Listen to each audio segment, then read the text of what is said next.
Good evening. My name is Niranjan and I'm filling in for Arnab Goswami, who will be back on the show very, very soon.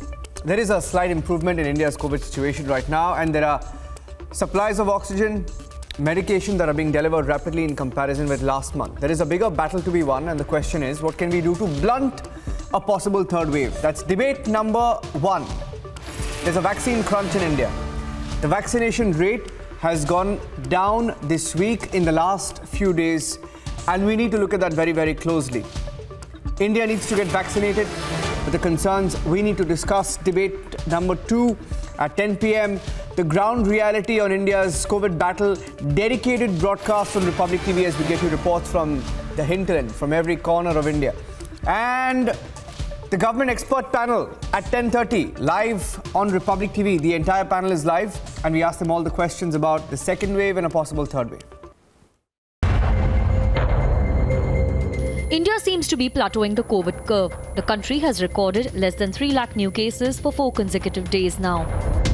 अगर हम daily cases और death को further analyse करें तो पाते हैं कि जहां 7 मई को देश में 4 लाख से अधिक यानी कि 4,14,000 के करीब डेली न्यू केसेस रिपोर्ट हुए थे, वह पिछले 13 दिनों से घटते हुए 3,62,000 से 3,48,43, 2,81,000 और अब पिछले 24 घंटे में 2,76,000 केसेस के करीब देश में नोट किए गए हैं.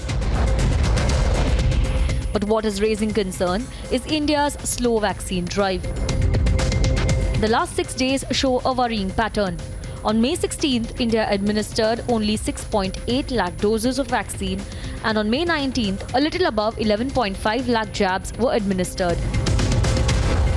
Expert panel of the government has warned against the slowing down of vaccine drive in the face of a possible third wave. I think both increasing the vaccination and ramping up our personal protection, and the third is most important is really taking this wake-up call and ramping up our basic healthcare infrastructure so we don't get overwhelmed. I think if we follow this three-pronged attack, I think we can take on any wave that comes our way. The government acknowledges vaccine shortage and is working to ramp up production across board. For effectively ending the pandemic, more COVID-19 vaccines need to be developed, and once proven to be both safe and efficacious against the virus, must be deployed rapidly across the world. With India gaining a grip on COVID numbers, we can't let our vaccination figures hamper our fight. Let's debate.